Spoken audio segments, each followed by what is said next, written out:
Olá! O Instituto Vencer o Câncer é uma fundação sem fins lucrativos que tem, entre os objetivos, difundir assuntos relevantes à saúde no Brasil e no mundo.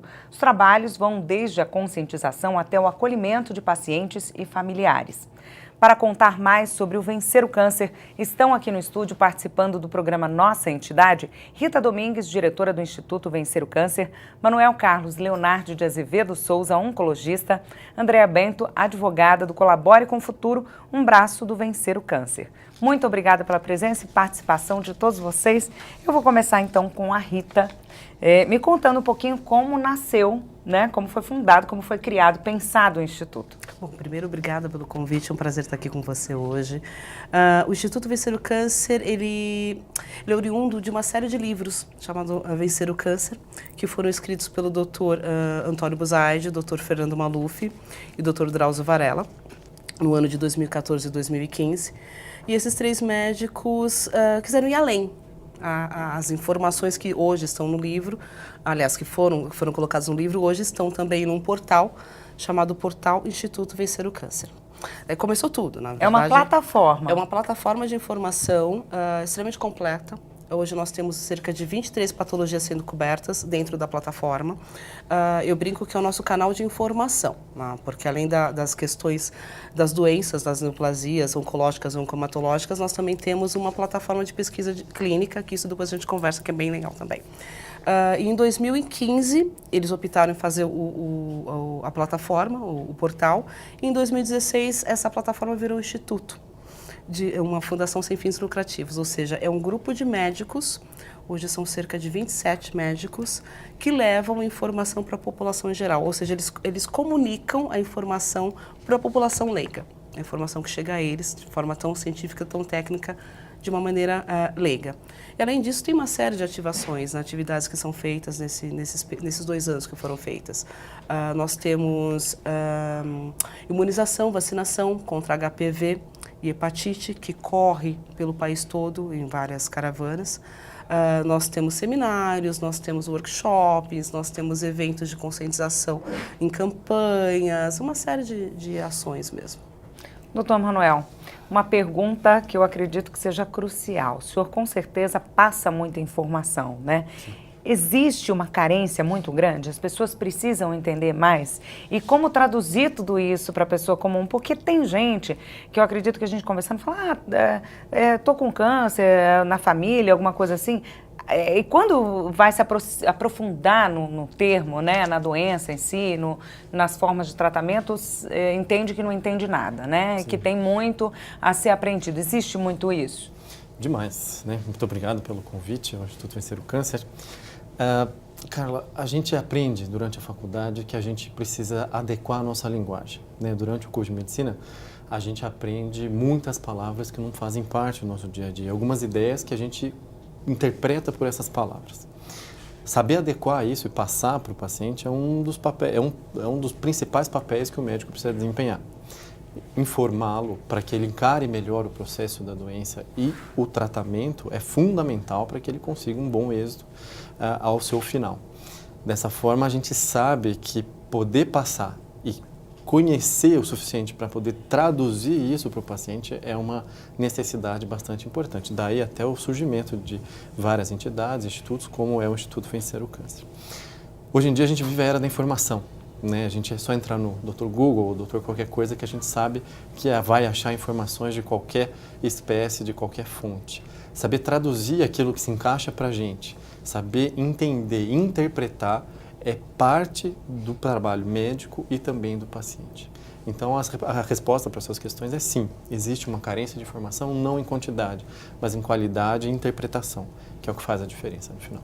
É muito complicado porque, assim, todo mundo vai no Google, né? Eu acredito que hoje em dia ele está aí, não tem como mudar isso, essa realidade existe, e as pessoas vão mesmo. Eu vi um exame aqui, está dizendo que eu tenho mais isso, menos aquilo, coloca lá a função de tal coisa, todo mundo. E isso acaba também acaba assustando às vezes demais o paciente, ele pega ali no Google uma informação que de repente não é aplicada no caso dele, tem muito disso também, né, doutor? O Google é uma facilidade, né, enfim, que tá aí, a gente vai usar sempre, mas também tem umas armadilhas ali, né, de você de repente usar o Google, se desesperar num diagnóstico que não existe, né, enfim, tem esses dois lados aí, né, é uma prestação de serviço, mas também o contrário, né? Com certeza. Eu li uma frase do Diogo Mainardi que eu gosto muito de falar. Ele é um jornalista polêmico, mas ele diz assim que o Brasil não é um país de leitores.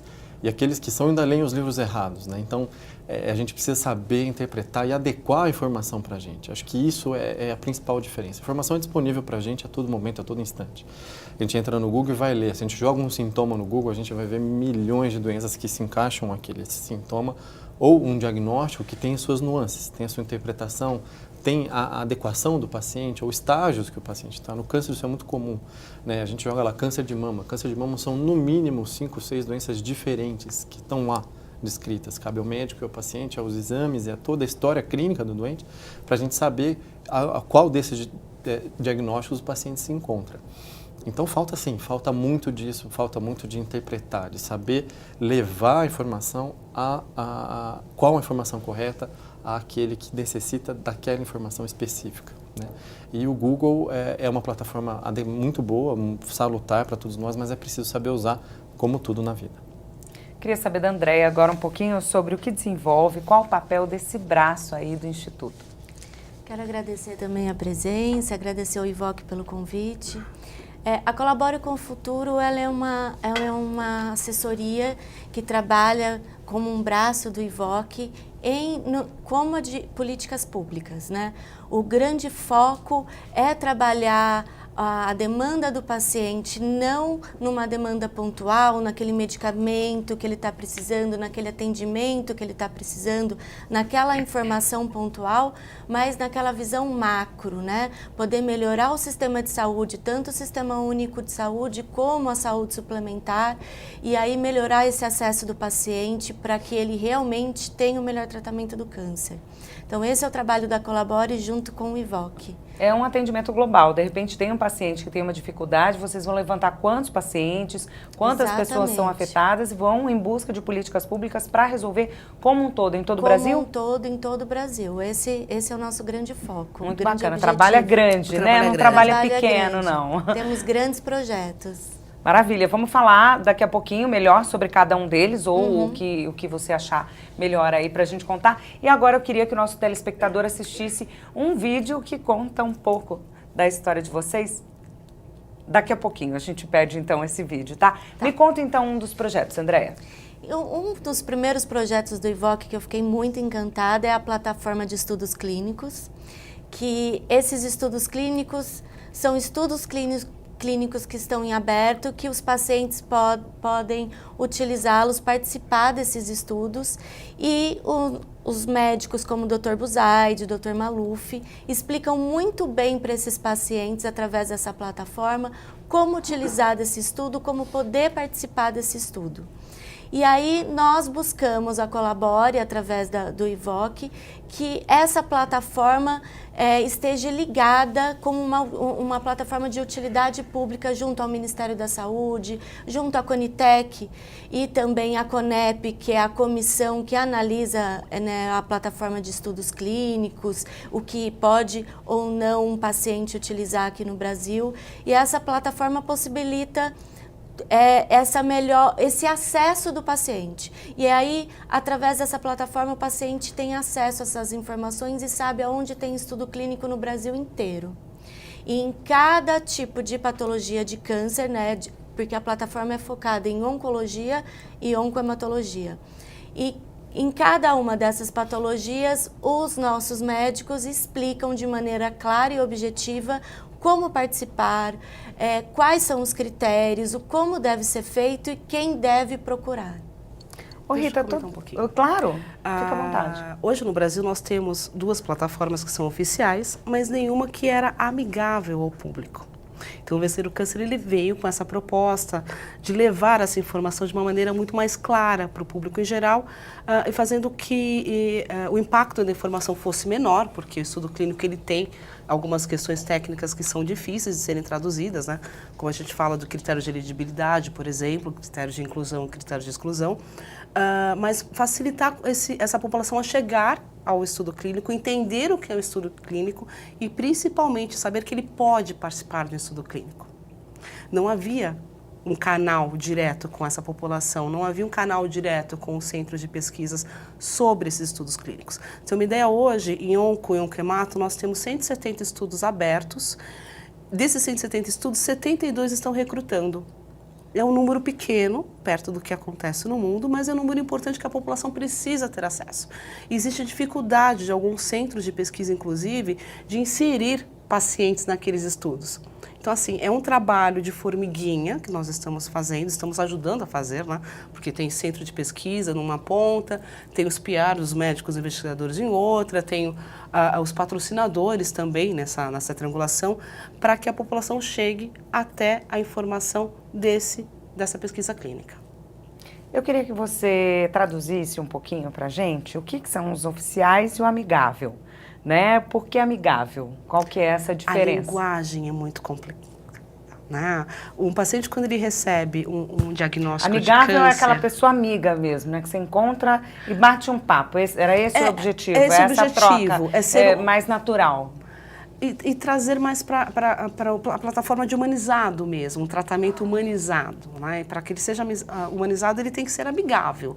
Né? A linguagem tem que ser amigável. Não adianta você virar para um paciente e falar, olha, você tem um HER3 triplo negativo, é muito num complexo, mobilar. né? Assim, o paciente vai olhar e falar, mas o que você está falando? Me ajuda. Espera, eu tenho que tipo de câncer? Então, essa tradução, essa comunicação precisa ser mais amigável. Né? Porque é um mundo muito técnico quando você fala de patologias oncológicas e oncomatológicas. E é muito difícil a população saber, inclusive, que tipos de câncer são esses. Então, esse alerta, essa questão da palavra câncer, essa questão dos tipos de câncer, isso precisa ser mais falado, isso precisa ser uma comunicação mais clara. Eu sempre brinco com isso, que a gente tem que ser, desculpa o termo, tá? Mas a gente precisa ter comunicação de manicure. Sabe, aquela coisa mais clara mesmo, mais direta, para que todo mundo consiga entender o que você está falando. Eu acredito que tenham que ter aí duas traduções. Primeiro, os termos técnicos, né, que existem e definem as doenças ou a patologia de um paciente e outro. Isso. Olha, você tem isso, aí fala aquele palavrão enorme, né? A pessoa, mas o que eu tenho, doutor, né? Primeiro é essa. E depois, você falou da questão humana, né? O câncer, a palavra por si só, ela já tem um estigma muito grande, tem gente que não gosta de pronunciar, enfim, aí eu tô com câncer, né, e vai buscar ajuda. Então também tem que ter uma linguagem humana para a pessoa, para calma, né, existe um tratamento, é assim, é assado, enfim, e também ter essa relação com o paciente. Então, na verdade, são dois cuidados de linguagem aí, né? Sim, sim. Sim. Em dois sentidos diferentes, né? Um para traduzir o que é e outro também para abrandar aquele coração ali e não assustar ainda mais. Que eu falo que é humanização. É a humanização. A humanização do tratamento. Quem que abastece toda a plataforma, assim? São os médicos, tem funcionários, voluntários? Como é que é feito todo esse trabalho aí de bastidor? É um grupo grande. Só de médicos que envolvidos, nós hoje temos cerca de 27 médicos dentro do Conselho Científico, fora os colaboradores. Então, é um grupo muito grande. Nós temos a equipe de comunicação, nós temos a equipe de assessoria, nós temos voluntários que participam. Né? Eu vou te contar uma coisa, muitos pacientes são voluntários, muitos. Eles nos trazem informação e podem nos ajudar nessa questão. Então, existe uma rede de voluntários a partir de pacientes também. É um grupo realmente grande. Doutor, como é que o senhor atua diretamente nessa plataforma, né? Como é que o senhor entrou, como é que o senhor ficou sabendo e através da plataforma aí faz esse trabalho aí voltado para os pacientes? Sim, o Dr. Fernando e o Dr. Buzaide e o Dr. Drauzio são expoentes, né, na nossa área. Como oncologista, a gente conhece o trabalho deles e eu trabalho com o Dr. Fernando. A partir daí, do nosso conhecimento e do nosso dia a dia, surgiu a chance da gente compartilhar e poder nutrir o site e toda a gama, a rede de informações com informações simples. Então, a gente faz aulas, a gente faz eventos, a gente conversa com pacientes, enfim, para tentar fazer essa tradução de uma forma mais adequada, né? É o canal que a gente escolhe para ser mais adequado para aquele receptor. E isso faz parte, o médico precisa saber ler, entender e tentar passar aquilo da maneira mais adequada, mais digna, mais humana para aquela pessoa que está recebendo um diagnóstico de uma doença que ainda carrega um estigma tão grande. E como é que vocês escolhem os tópicos? Assim, por exemplo, é o mês de conscientização do câncer de mama, então vocês talvez trabalhem mais essas informações, ou tem alguma patologia nova e que surgiu e que vocês querem trazer a discussão para cá. Como é que os tópicos são escolhidos para ir para a plataforma? Dentro da plataforma, a atualização ela é praticamente mensal. Hoje a gente sabe que o maior canal de comunicação não são os portais, né? São as redes sociais. E a alimentação de rede social, ela é diária, 4 vezes ao dia, existe uma informação nova dentro da rede social para trazer informações que realmente lidem com o dia a dia desse paciente. Então, você vai ver informações sobre manejo, suporte, por exemplo, como lidar com enjoo, como lidar com náusea, informações de superação, histórias de superação, que podem também ajudar esse paciente de alguma maneira. Um exemplo sempre faz uma diferença enorme. Atualizações relacionadas a tratamento, a inovação da tecnologia, né, de tratamento, procedimentos, etc. Agora, essa semana, né, sexta-feira começa o maior congresso de oncologia do mundo, que é o ASCO, então vem muita informação de lá também. Informações de políticas públicas, elas também são praticamente diárias. O pessoal da Colabora aqui nos ajuda com essas informações, ou seja, tem informação toda hora. E tudo isso, cada post que é colocado gera ali uma discussão, né? Gera, com certeza. Gera. E um dos posts, assim, hoje, neste momento, o que mais se fala é de fake news. De? Fake news, as informações que não são... O que é mentira, o que é mito, Exatamente. O que apareceu e olha, não faça porque isso não resolve nada. Né? Isso é muito cíclico, né? Porque todo momento aparece uma fake news e ele é cíclico, né? Às vezes você tem a graviola, às vezes você tem o neure, assim, vai voltando. O que foi a pior, assim, que apareceu, a que chamou mais atenção ou que as pessoas comentaram mais? Foi a graviola. O que aconteceu com a graviola? Fiquei curiosa. Nossa. A ponto de pacientes realmente substituírem. O que aconteceu, Dr. Manuel? Exato. O que a gente tem muito medo é que essas terapias ditas milagrosas tomem o lugar dos tratamentos que a gente sabe cientificamente que tenham eficácia, eficiência. A gente viu aí há pouco tempo o aparecimento da pílula milagrosa de São Carlos, a graviola, o chá da amora de não sei quem, o chá da babosa, enfim, uma série de substâncias que a gente não tem o devido trato científico para poder agregar ao tratamento, quanto mais substituir. E isso, o paciente acaba comprando uma ideia e levando mal a si mesmo. Né? E isso é uma coisa que a gente sabe, é nosso papel evitar com que isso aconteça. Ela disse agora do congresso, né, na ASCO, a medicina é muito empírica, né? A sua história foi toda construída em base de tentativa e erro. E essas tentativas são cada vez mais rigorosas do ponto de vista ético e do ponto de vista científico.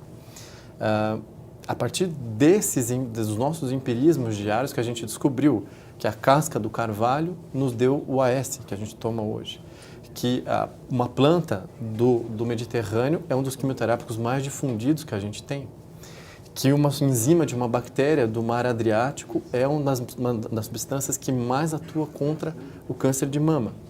Mas isso a gente descobriu estudando, a gente descobriu testando empiricamente. É muito difícil a gente ter uma substância que ainda ninguém viu na história da humanidade e simplesmente, tá cura milagrosa para mais de 150 doenças. É muito difícil a gente entender que isso é plausível, né?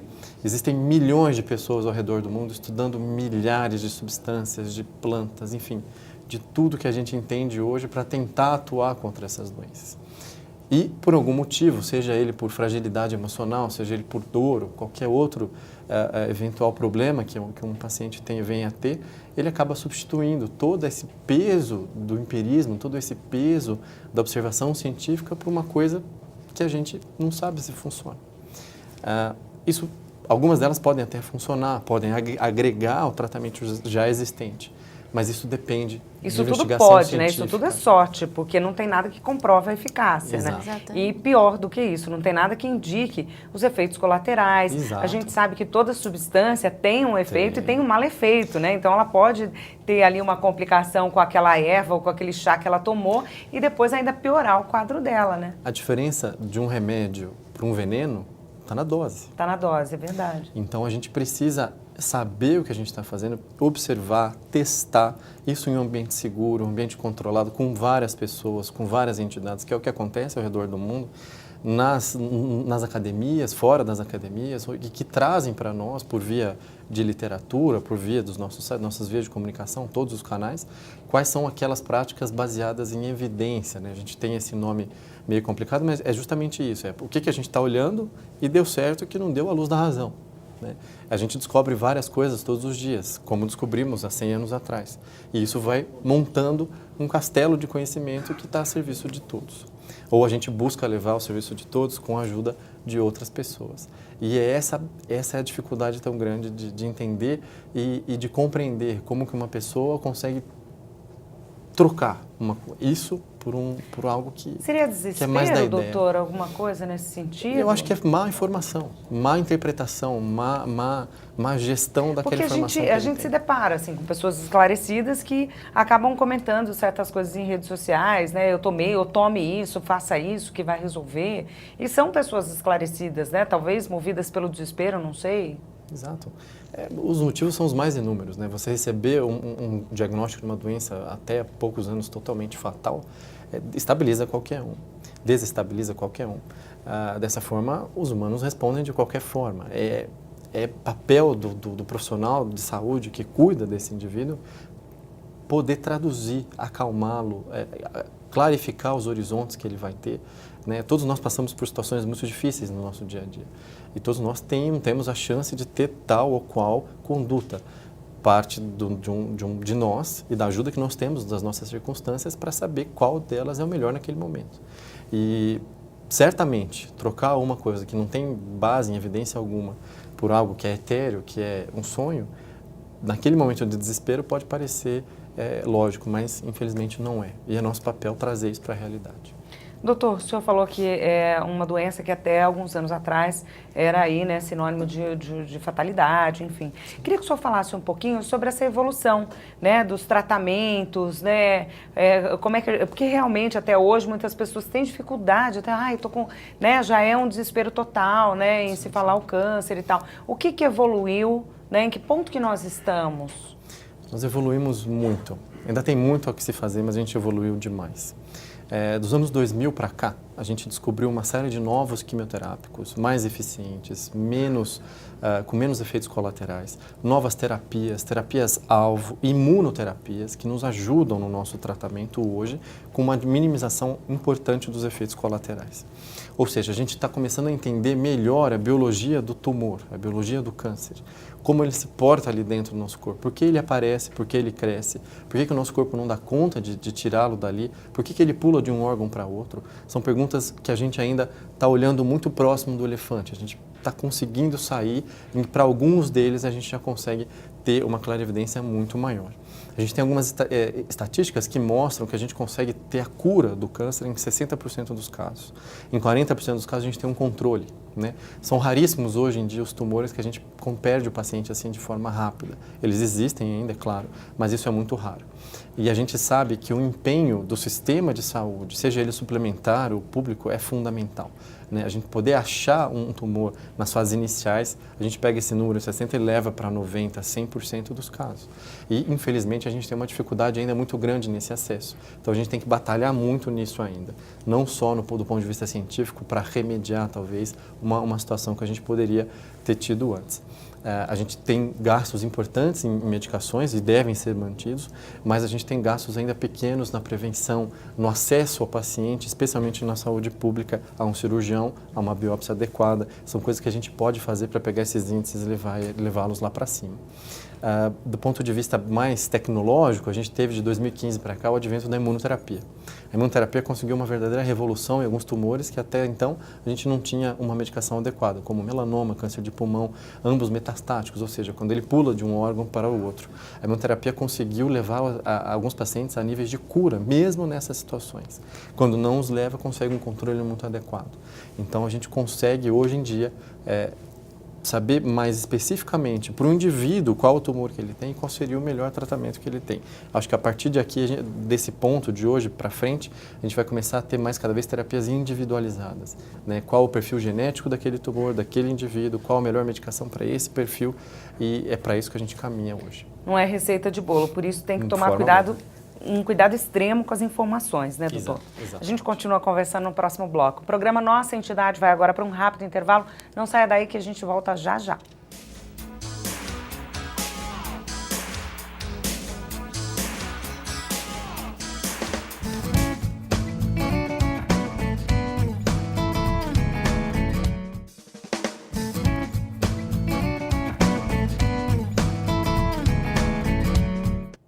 O programa Nossa Entidade está de volta e hoje nós mostramos um pouco do trabalho realizado pelo Instituto Vencer o Câncer. Com a gente, Rita Domingues, diretora do Instituto, Manuel Carlos Leonardo de Azevedo Souza, oncologista, e também Andréa Bento, advogada do Colabore com o Futuro, um braço do Instituto.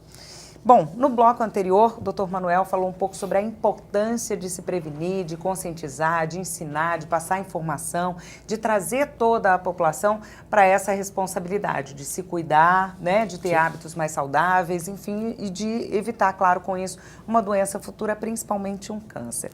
Rita, como é que funciona o trabalho de vocês? Na plataforma são 26 patologias. Sim. Vocês têm trabalho para a Semana do Câncer de Mama, mês do câncer de próstata, enfim, como é que vocês trabalham tudo isso? Como é que vocês definem esse cronograma, que eu imagino que é hard, né? Enfim, tem muito trabalho aí durante todo o ano. O cronograma, na verdade, é mundial.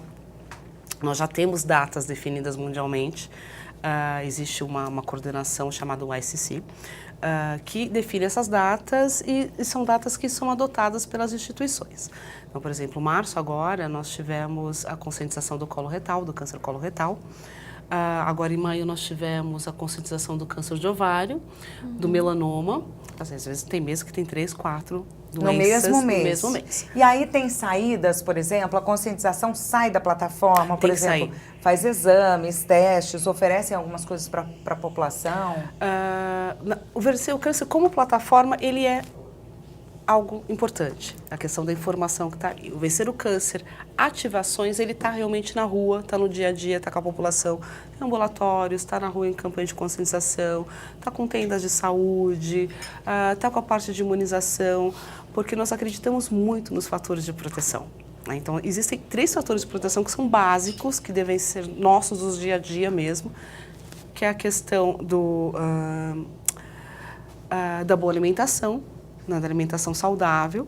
A obesidade hoje é o número 1 como fator de risco para câncer. A questão do exercício físico, né, deve ser obrigatório, 150 minutos semanalmente para todo mundo, porque é também um fator de proteção. E a questão do tabagismo. São os 3 hoje pontos mais importantes que a gente precisa lidar todos os dias para conscientizar a população para evitar realmente o câncer. Essa é a ideia. Existem cânceres, óbvio, que não são evitáveis, correto? Mas também existe a questão do rastreamento para alguns tipos de câncer, como o câncer de mama, ou seja, a conscientização sobre os exames, o check-up relacionado ao câncer de mama, o check-up relacionado ao câncer coloretal. Coloretal, para você ter uma ideia, é o 2º em diagnóstico no Brasil. É gritante isso. É muito preocupante. Nós também temos exames de prevenção para câncer de próstata, exames de prevenção também para ovário. O HPV é o grande causador. O colo de útero. Do colo de útero, perdão. Do colo de útero. Ovário não tem, né, doutor? É colo de útero. Às vezes a gente acaba se confundindo, tá, Carla? Porque são tantas coisas. São 26 patologias, cada uma tem suas especificações. Sim. E aí, dentro de cada uma delas, como o doutor Manuel explicou no bloco anterior, tem um monte de coisa ali que é muito individualizado, né, doutor? Exato. Então, eu imagino que seja difícil, né? Quando você não tem a formação acadêmica, é um pouco mais complicado entender e dominar tudo isso, né? Não é a área médica, não sou médico que eu sou comunicóloga, então assim, você acaba aprendendo no seu dia a dia. Claro. Mas é interessante você falar sobre essa questão da prevenção e sobre esses fatores de proteção. A vacinação de HPV, por exemplo, ela zera 4 tipos de câncer.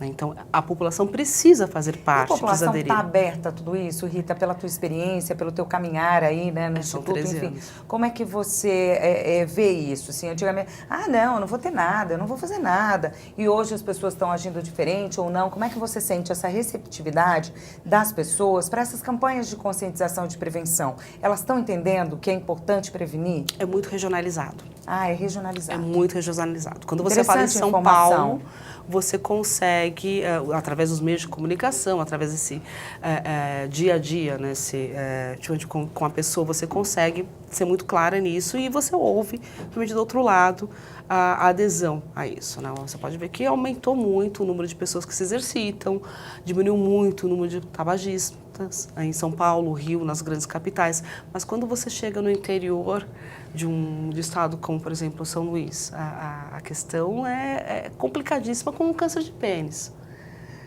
Isso é basicamente a parte de higienização. Então, assim, a adesão aos fatores de proteção, ela é muito regionalizada mesmo. Então, você precisa ser formiguinha e estar ali comentando todos os dias, todos os momentos, determinadas informações para que as pessoas Precisa conhecer toda essa realidade, né? Precisa. Porque não adianta você bater na tecla de um tipo de patologia num lugar onde não tem nenhum registro, né? Ou eles não estão ali, de repente, suscetíveis a isso. Né? Não, o Brasil é continente, né? Então, você tem um número de patologias que são muito distintas no sul e no sudeste para norte, nordeste e para centro-oeste. É muito distinto.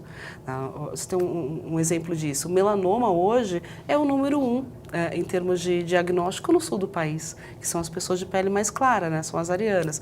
Quando você fala de câncer de estômago, você vai bater no norte e no nordeste. Quando você fala de outros tipos de câncer, como pâncreas, como cerebrais, etc., você vai para outras regiões. Então, é muito regionalizado. Então, a linguagem também precisa ser regionalizada e as campanhas precisam ser regionalizadas. Doutor, vamos falar um pouquinho, de repente, se o senhor puder dar alguns tópicos dos tipos evitáveis, né? Então, o que a gente... quando a gente não fuma, a gente evita. Enfim, dá para a gente explicar um pouquinho até para a população saber Claro. o que eu posso evitar? Isso aqui não está na minha responsabilidade, eu não tenho o que fazer. Exato. Como a Rita falou, a gente sabe que alguns fatores de risco têm um peso muito importante para o desenvolvimento de tumores, né?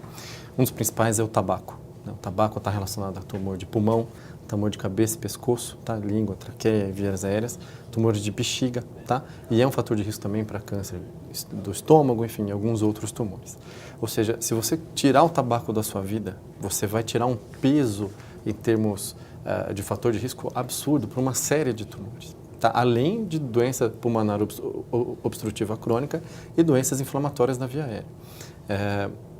Obesidade. A gente descobriu que a obesidade cada vez mais em países desenvolvidos está se fortalecendo como um fator de risco importante para câncer coloretal, para câncer de mama e alguns outros tipos de tumor como endométrio. A vacinação, para um programa de vacinação adequado, a vacinação do HPV, por exemplo, evita os tumores relacionados a esse vírus, câncer de canal anal, câncer de colo do útero, câncer de pênis, câncer de cabeça e pescoço também.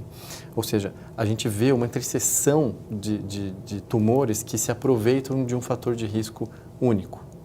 E você tirar esse fator de risco impacta na tua vida em uma série de outros aspectos também. Em forma de prevenção, a gente tem ainda no Brasil a mamografia, o toque retal e a coleta do PSA para os homens, né? A mamografia para as mulheres, a colonoscopia, tá? Para pessoas acima de 50 anos, para evitar o câncer coloretal. Para alguns pacientes tabagistas, a gente consegue ter acesso à tomografia de baixa radiação para como evitar o tumor de pulmão, entre outras, né? O Papa Nicolau para as mulheres sexualmente ativas depois dos 14, 15 anos, enfim, uma série de exames aí que a gente consegue fazer e prevenir que esses tumores aconteçam. É óbvio que isso também vai da mudança do estilo de vida, né? A gente bate tanto na tecla para as doenças cardiovasculares, que até hoje são as principais causas de mortalidade no Brasil, já quase sendo encostadas aí pelos tumores, né? E a gente sabe que a mudança do estilo de vida é fundamental para a gente diminuir a incidência dessas doenças, que é a doença agora dos nossos tempos. Tem, claro, aquela coisa, tem a genética, enfim, de repente tem causas desconhecidas, mas tem ali uma grande parte ali, uma porção grande que a gente pode evitar, né, e tomar atitudes ali para evitar isso, né? A gente costuma dizer o seguinte: se você andar em 1000 aviões, você pode cair, né? Se você andar em 1000 aviões que fumam, você pode cair também, muito mais frequentemente. É uma coisa de chance, então por isso que é tão difícil entender, né? Não é porque você fuma que você vai ter o tumor, agora a tua chance vai ser muito maior. E isso é difícil da gente entender, essa ideia um pouco abstrata, né? Então, eu sempre escuto alguns pacientes falando: ah, mas fulano fuma há muito tempo e nunca teve nada. Sorte dele. Mas se você pegar a população em geral, quem fuma, a sua chance é muito maior. Eu não sei se isso vale para você. Será que não vale a pena a gente parar de fumar, né, para diminuir esse risco? Claro. Eu acho que é uma questão... André, todas essas formas de prevenção ou de conscientização, de que forma, e se vocês trabalham isso também, até para tentar aí políticas públicas que melhoram, né? A gente sabe que tem um monte de coisa relacionada ao fumo, inclusive, ao tabagismo, né? Que fizeram um grande bem para a população de uma forma geral, né?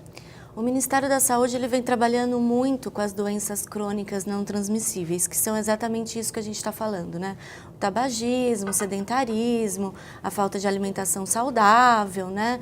Então, tudo isso o Ministério ele está focando mais porque é uma maneira dele melhorar o tratamento na prevenção e evitar que pacientes chegam em tratamentos com um tumor já avançado e que vai encarecer muito mais o sistema.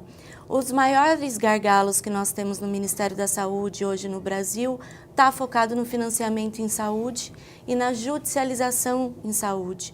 São muitas ações judiciais que os pacientes estão entrando hoje, já vem há alguns anos isso, e o governo está gastando bilhões com tratamento, né? Então, o grande foco do Ministério hoje é trabalhar mais a prevenção e evitar que tudo isso aconteça para que tenha esse dinheiro para conseguir aí oferecer um melhor tratamento para o paciente. E o IVOC vem buscando isso, né? Então, através de ações de prevenção, fazendo essas campanhas de regionalização no Brasil inteiro, em parceria até mesmo com o Bem-Estar, alguns programas bem focados nisso. Também tem alguns projetos, como um projeto junto ao Ministério da Saúde, ao órgão da Conitec, que analisa tecnologia em saúde. O IVOC está trabalhando muito sobre melanoma metastático. Para tratamento de melanoma no SUS, nós não temos uma atualização desde 1970, né, Rita? 1970. Então, isso dificulta muito. Até uns anos atrás, ou até atualmente, né? Acho que a gente pode falar. A gente não tem um tratamento para melanoma metastático. Então, os pacientes sofrem com isso e chegam a morrer. Eles não têm alternativa, né? Não têm alternativas. E quando a gente fala de um sistema privado, como operadoras de saúde, esses medicamentos estão disponíveis. Estão disponíveis porque eles entram automaticamente ou através de um comitê que se tem pela Agência Nacional de Saúde, que é a ANS, e através desse comitê a gente consegue que pacientes com plano de saúde tenham acesso a alguns tratamentos de última geração para melanoma, como exemplo. André, nesses casos não tem medidas judiciais, alguma coisa que se possa fazer por esses pacientes que dependem do SUS? Então, o grande objetivo, né, principalmente das entidades, das associações e do IVOC, é que o sistema incorpore esses medicamentos, né? Que dê acesso para esses pacientes, que dê qualidade de vida, que esses pacientes consigam. Hoje, quando a gente fala para melanoma, os tratamentos estão oferecendo até 5 anos, né, doutor? De uma qualidade de vida. Enquanto a gente está falando no sistema hoje, as pessoas estão morrendo por melanoma metastático. Então, o IVOC tem esse projeto para melhorar o acesso, melhorar o tratamento para melanoma no SUS. E com isso a gente aos pouquinhos, né? Para cada patologia a gente conseguir melhorar o sistema. É aquilo que eu falei, financiamento em saúde. Quando a gente fala de um sistema único de saúde que oferece tudo para todo mundo, todos nós sabemos que o nosso sistema é finito. Então não dá para oferecer a melhor tecnologia para todo mundo. Mas a gente tenta pelo menos diminuir as mais discrepantes, como melanoma aí que a gente está falando que não tem tratamento nenhum. E aí, dependendo também das demandas, vocês têm um foco diferente, né? Olha, é isso que está Exatamente. acontecendo e tem essa demanda, agora o melanoma, então a nossa luta é essa.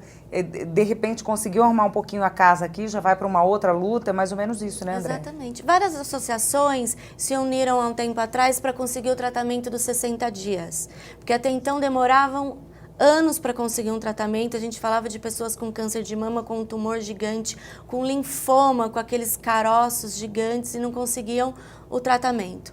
Então, a lei dos 60 dias ela foi incorporada no Sistema Único de Saúde através da união de várias entidades, do IVOC, outras instituições de referência como a Bralha, Oncoguia, FEMAMA. Então, todas essas instituições se uniram e tiveram um grande poder de movimentação social e conseguiram essa incorporação junto ao sistema. Então, são através dessas entidades que nós vamos criando, né, força para conseguir mudar o sistema. Agora sim, a gente vai assistir um vídeo que mostra um pouquinho do trabalho do Instituto.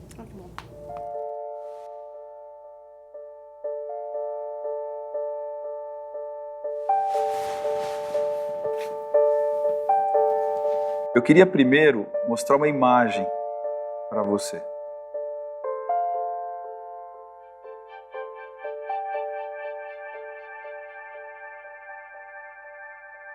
Você sabe que esse é o teu exame. Ah, é o meu? Você lembra o que é essa imagem? Metástase óssea, depois de um carcinoma que eu tive em 2005, super agressivo. Nesse momento que você teve o diagnóstico, deve ter procurado várias coisas na internet. Eu procurei muito, né? Porque era um mundo muito novo, muito desconhecido. Você fica com vários fantasmas. O que é a doença, como o meu corpo vai responder, e o que eu devo fazer, sabe? Os cuidados, o medo.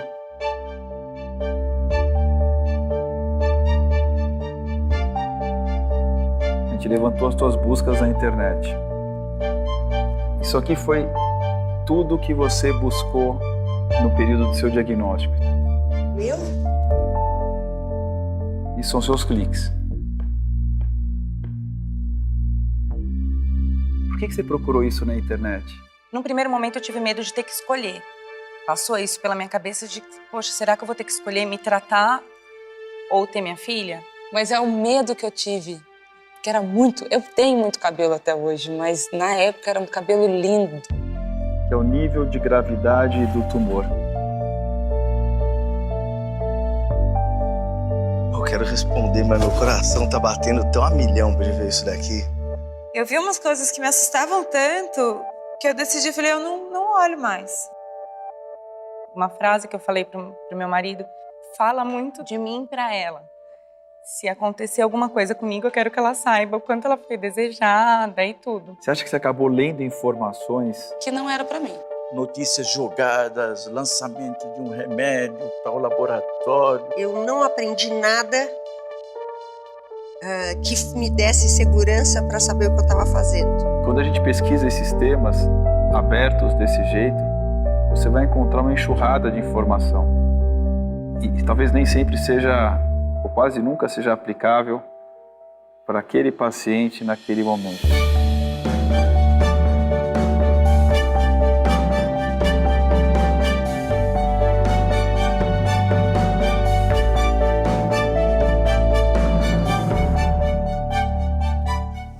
Não tem como ver um vídeo como esse e não comentar, né? Primeiro eu queria parabenizar vocês pelo vídeo.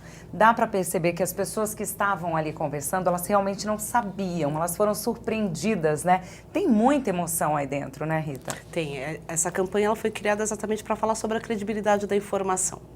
Esse era o mote inicial para essa campanha, tanto que ela se chama Busque Vencer. E nós aprendemos muito com essa campanha, né? E outros dados vieram junto com a campanha. Por exemplo, você vê que são pacientes de patologias muito distintas. Você tem ali linfoma, tem câncer de mama, tem próstata, tem tireoide, tem colo e reto. E são todos sobreviventes. E isso nos dá mais uma informação. Hoje nós temos um número maior de sobreviventes, correto, doutor? Do que realmente de óbitos. Isso é graças à tecnologia que está sendo aplicada. E outra, essa questão humanizada que existe, né? Você não está lidando com uma informação solta, você está lidando com um ser humano que está na tua frente, né? Que tem uma carga emocional muito pesada. A Aline, por exemplo, ela tinha que fazer uma escolha, ou ela ia se tratar, ou ela seguia com a gestação, né? Ela optou. Foi um risco enorme para ela, mas a Vitória está aí com a gente no nosso dia a dia, a gente tem contato todos os dias, então assim, eu posso te falar de todos eles com muito carinho. O João Guilherme, ele teve 3 diagnósticos. Um rapaz de 32 anos. Ou seja, mais uma informação. Hoje o câncer não tem mais idade. Antigamente você tinha o câncer numa faixa etária mais de idosos, correto? Ou os cânceres infantis, que era muito diferente. Hoje não mais. Hoje você tem pacientes de todas as faixas etárias. As descobertas não param, né? Não. É um aprendizado mais ou menos diário. isso, né, doutor? Exato. Todos os dias, né? Uma enxurrada de informações, uma enxurrada de aprendizados todos os dias, né? E você vê como é tão delicado, né? A gente observa esse vídeo e vê quão delicado é mexer com isso, saber passar a informação correta, né? Quanto lembrar aquela enxurrada de coisas que talvez nem eram para eles, mexeu com os pacientes, com essas pessoas que estavam aí e viveram histórias tão diferentes, né? E tão belas, né? Que a gente pode retratar hoje em dia. Então, faz parte do nosso trabalho, o trabalho do Instituto, de uma série de pessoas que visam, são engajadas para fazer com que essas histórias sejam cada vez mais felizes, cada vez menos doídas, né? E cada vez mais tenham mais êxito quando chegam aí ao seu final. E, doutor, tem algumas dúvidas, eu imagino, né, queria que o senhor esclarecesse, que às vezes não são totalmente esclarecidas, né? Porque Exato. tem alguns casos que ainda estão em estudo, como a Rita falou, uma informação nova, um rapaz de 30 e poucos anos, né? Então, na verdade, todo mundo vai um pouco aprendendo junto também, né? É importante ter esse profissional, porque ele sabe tudo que já foi visto até agora, mas tem também algumas dúvidas que acabam não sendo tão sanadas ou sanadas de forma satisfatória, é isso? Sim, eu acho que tem uma coisa que eu acho que é bom a gente lembrar, que mesma doença, para 2 pessoas diferentes, são doenças diferentes. Cada pessoa interage de uma forma com o tratamento, cada pessoa lida com o seu próprio jeito, com a sua personalidade, com aquele problema que se mostra à sua frente. Tratar um câncer de mama em cada mulher é diferente, mesmo que seja o mesmo tumor de mama. Por isso que as informações enxurradas, as informações sem contextualização, sem tradução adequada, não servem para nada, né? A gente tem hoje cada vez maiores ferramentas tecnológicas, a gente tem indústrias multinacionais trazendo os médicos robóticos, os Watsons, enfim, uma série de máquinas que tentam trazer cada vez mais acurácia no nosso diagnóstico, mas a interpretação daquilo, a interpretação do indivíduo, né? A interpretação do indivíduo com seus medos, né? A palavra medo foi muito dita aqui, com as suas esperanças, com o que ele entende, com que palavra eu tenho que dizer para ele, isso é insubstituível, isso ainda é parte do nosso trabalho e cada vez a gente vai entendendo melhor isso e podendo traduzir de uma forma mais adequada. Doutora, esses pacientes têm muito medo e eles têm muitos direitos também, né? Eles também são abastecidos com essas informações? No portal também, né, a gente oferece essas informações de como ter acesso a um tratamento tanto na saúde pública como na privada, porque a gente até comenta, né, às vezes, eu tenho plano de saúde, eu tenho livre acesso a qualquer tratamento. Muito contrário disso, né? As pessoas levam muito não por essa jornada, né? Negativas de exames, negativas de medicamentos, enfim, N outros negativas por esse caminho todo. É muita coisa para lidar ao mesmo tempo, né, doutora? É o emocional, é o financeiro, são os planos de saúde ou o SUS, o que está disponível ou não. O grande objetivo do IVOC é justamente empoderar o paciente, né? Passar a informação correta, tanto dos direitos do paciente, ouvir uma segunda opinião médica, ter uma boa informação para saber o que realmente buscar, onde realmente buscar, né? Ter a segurança sobre isso. Por isso, tanto o objetivo desse vídeo, né, que eu acho que fala muito disso, você quando tem esse diagnóstico, você sai buscando tudo e fica muito perdido. Então, você ter uma rede, uma entidade, uma associação fidedigna, com médicos profissionais que te dá essa sustentabilidade, esse suporte, Isso é muito bom para o paciente. Você tem onde buscar e você confia no que está sendo afirmado para você, né? Em Exatamente. todos os sentidos, tanto com relação à saúde, quanto com relação aos direitos, tudo, né? Vocês procuram cercar tudo ali para que ele seja atendido na mais totalidade. Exatamente. Doutor, quer falar mais alguma coisinha? Lembrar das campanhas, né, que a gente sempre faz, o IVOC faz parte tanto no dia a dia quanto na informação, são campanhas extremamente importantes. A gente tem essas datas comemorativas, mas lembrar que o ano inteiro isso acontece. Elas estão todas no site, estão né? todas no site. Lembrar disso sempre, né? Buscar as melhores informações, as mais adequadas, falar sempre com o profissional de saúde que está ali assistindo. Eu acho que são toques muito adequados. E eu diria que saber traduzir as informações que estão ali é o principal passo quando a gente entra em contato com esse diagnóstico. Saber essa tradução e buscar ajuda nessa tradução é muito importante, até para evitar autoferimentos, né? Para evitar histórias difíceis ou informações erradas ou sofrimentos desnecessários. Ou, de repente, um caminho que só vai atrasar o tratamento. Só vai atrasar né? o tratamento. Maravilha. Exatamente. Muito obrigada pela presença de vocês e parabéns pelo trabalho de vocês. Obrigado. O programa Nossa Entidade de hoje termina aqui. Se você quiser rever este programa, é só acessar o canal da TV Alesp no YouTube. Obrigada pela sua companhia e até mais.